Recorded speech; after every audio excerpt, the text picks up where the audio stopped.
श्री मोहम्मद मोबिन। शुक्रिया स्पीकर साहब। हल्का असम्बली बहादुरपुरे के अंदर जो रोड वाइंडिंग का काम चल रहा है सर, जो इंजन बोली से लेकर वट्टापल्ली नाइस होटल तक जो बिल्कुल सुस्त रफ्तार से काम चल रहा है और कई मर्तबा इसी असम्बली के अंदर 2 बार बोलने के बावजूद भी काम बिल्कुल सुस्त रफ्तार से चल रहा है। और साथ ही साथ जो जू पार्क से लेकर आरामगढ़ चौरस्ते तक जो रोड वाइंडिंग का काम चल रहा है और वहाँ पर फ्लाईओवर का काम भी मुकम्मल हो चुका है। और साथ ही साथ एक 15 प्रॉपर्टीज़ है, उसको हटाने के लिए हम कई बार कमिश्नर साहब से नुमाइंदगी करें, लेकिन वो 15 प्रॉपर्टीज़ को हटाया नहीं जा रहा है।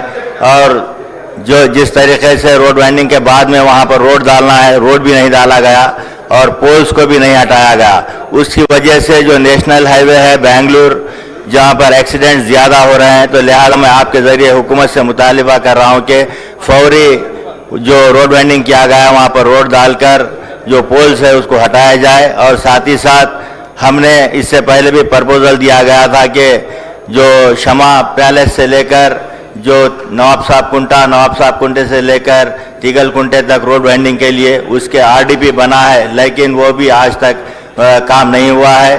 और साथ ही साथ शास्त्रीपुरम की मेन रोड और वहाँ पर बहुत सारे लोग अपने दुकाना मकानात को खाली कर कर 1.5 साल से खाली बैठे हुए हैं, उनके लिए भी कुछ करना चाहिए, क्योंकि रोड वाइंडिंग हो रही है कहकर वो कारोबार नहीं कर रहे हैं, लेकिन रोड वाइंडिंग आज तक वहाँ पर नहीं हुई है।